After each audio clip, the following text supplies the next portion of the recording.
First panelist, you may or may not have heard him. His name is Dat Nguyen. He is the first Vietnamese American NFL player, and he is here all the way from San Antonio. Let's kick it off.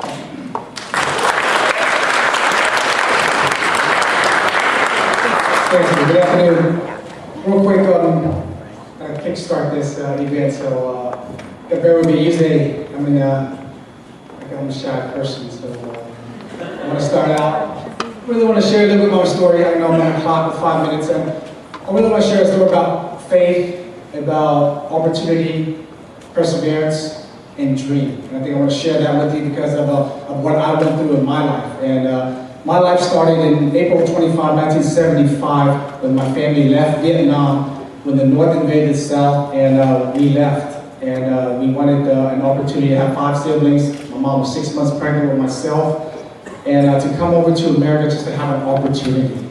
And my father coordinated with some fishermen to set up a boat as we left on midnight of April 25th, 1975, to go out to sea to meet with the American ship to come to America. On the way out from our village, a small town of Binh Da, south of Saigon, that's where we were at.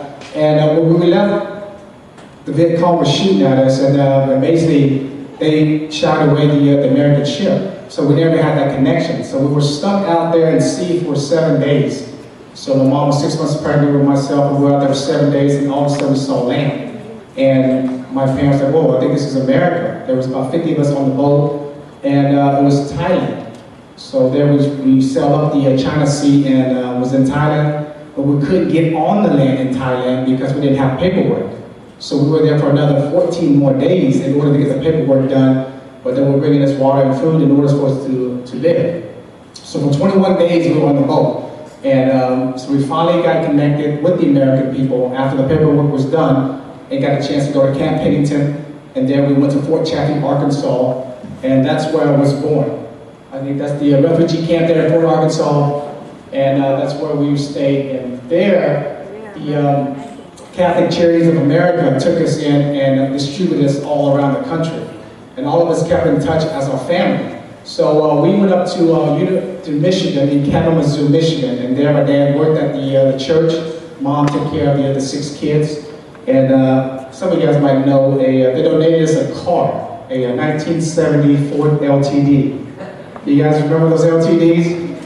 So my brother was 13 years old, and he went to kindergarten because he didn't learn any English, so he had to learn English. For 6 months we were there in Michigan, and we decided to migrate south because we were in the shrimping business, and that's what we wanted to do. Some of our families were in New Orleans, so then we went to New Orleans. And we stayed in New Orleans for a couple years, and we went to Rockport, and then where we settled, and that's where I settled. At the home small town of Rockport. I think that's a Ford LTD, but one of those, yeah. So in Rockport, it's kind of ironic how things have worked in my life. I told you the small town of Binh Da was translation Porter Rock. For 38 years, we live in the town of Rockport down in South Texas. So that's where I grew up, and when I grew up, sports was a big thing for me. I grew up, I fell in love with the game of sports at soccer. First grade, that's how I knew about the game of sports. And then I played basketball. And I was so much taller than all my friends growing up, as we all, a generation. I thought I was going to be the next Shaquille O'Neal. Found out that football was the sport of choice, so I decided to play football, fell in love with the game, started recruiting. And when in high school, I got recruited, and I went, the first day of recruiting, the University of Michigan's head coach showed up at my front door at 10 o'clock in the morning. I was like, this guy's Ann Arbor, Michigan, 3,000 miles away. How did he find me in small town Rockport? So I flew on the plane. First time I ate lobster. First time I saw snow. I was like, I'm going to Michigan. So I committed to Michigan, and I was like, well, since they're paying for my trip, 5 trips, I decided to, let's move around the country since I never been on a plane. So I went to UCLA, flew on a plane, sunshine and palm trees, and ate lobster. I was like, man, what are they doing? So I went to University of Texas, since it's close to home, ate a lot of Herb Campbell sausages. And then they asked me, why did you choose A&M? They gave me chicken wings. So that's why I went to A&M, because they're chicken wings. But that's where I went to A&M, Texas A&M, as we know. It's a great football, great tradition, great history. When I signed with Texas A&M, back then they didn't have social media, they didn't have internet like it is now. So you didn't really know who was going to be those guys that signed with a new recruiting class. So I signed, or dotted line, I was going to A&M, be the next great thing at Texas A&M. I got to Texas A&M, there was 5 linebackers. And in A&M, we ran a 3-4 defense, which 4 linebackers played at one time. So one guy's going to be odd man out. So I was like, whoa, the Asian guy, the small Asian guy's going to be the odd man out. More than likely. So I had a red shirt. So I knew I wouldn't go. The other 4 guys played. I didn't play as a red shirt freshman, and I had to work. And I was like, I thought about transferring at one time. And I was like, man, I was going to give in and quit and say, oh, they lied to me and all this stuff. So I thought about transferring to Michigan. So I decided to go home and talk to my coaches and my family. They said, well, education is one of the most important things. Football is going to end one day. So enjoy your time and get that education. So I decided to go back to A&M, and then I worked. And I said the hard work that I put in, the dedication, the opportunity that I had. I worked out at 6 o'clock in the morning, went to class at 8, came back at lunch and worked out again, and came back at 4 o'clock and worked out with the team.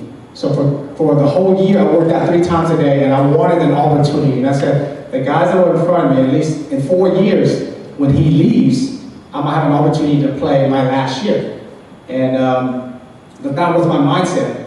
So the first game against LSU, my redshirt freshman year, on Wednesday's practice, we ran sprints. And all of a sudden, he steps in the sprinkler system. He steps in the sprinkler hole and twists his ankle. Can't play. I had to play. I had to start.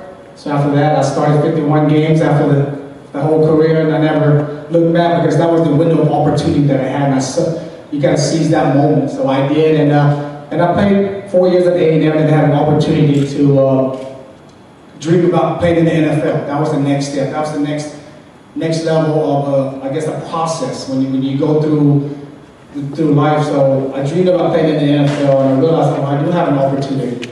I didn't know where it was. And then the day called, and it was the Dallas Cowboys called me. And it was the longest day of my life. I woke up at 6 o'clock, I didn't get drafted until 8.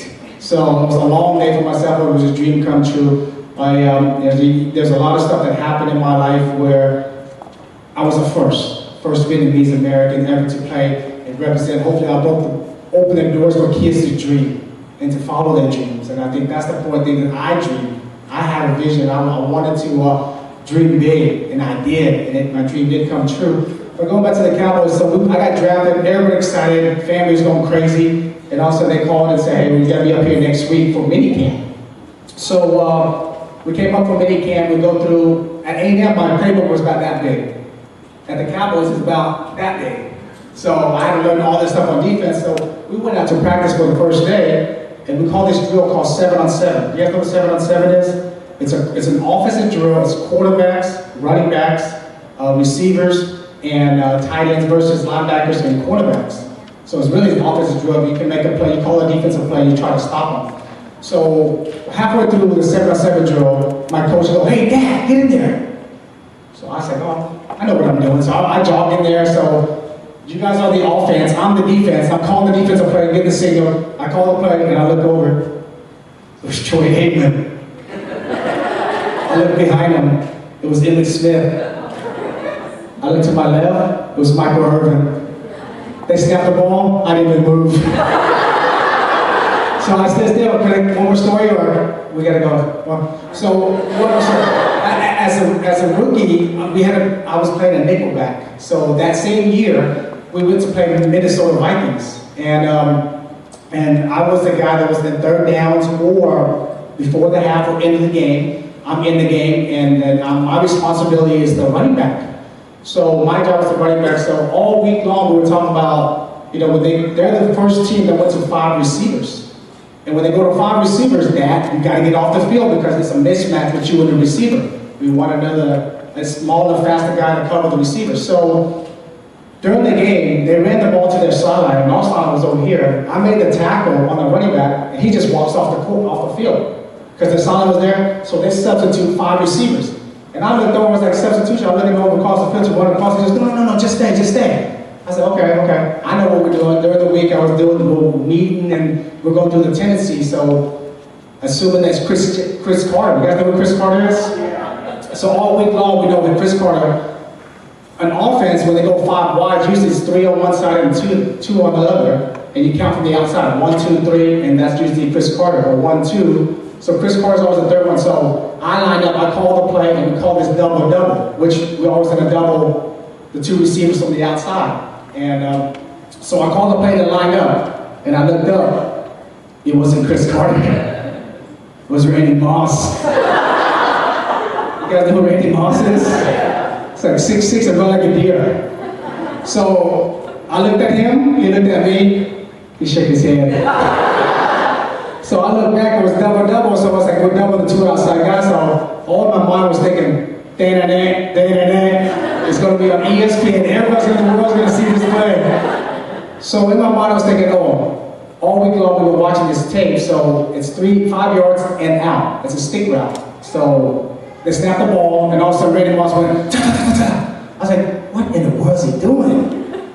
5-yard stick route. So I slid, and I said, come on to me, I know what you're doing. Guess what he did? He ran a slant. That was going to be 6. So I had to do something, so I stuck my foot out, and I tripped. For some reason, why Dr. Cooper didn't throw it to him, I don't know why. But then Randy Moss got up and pat me on the butt and go, nice move.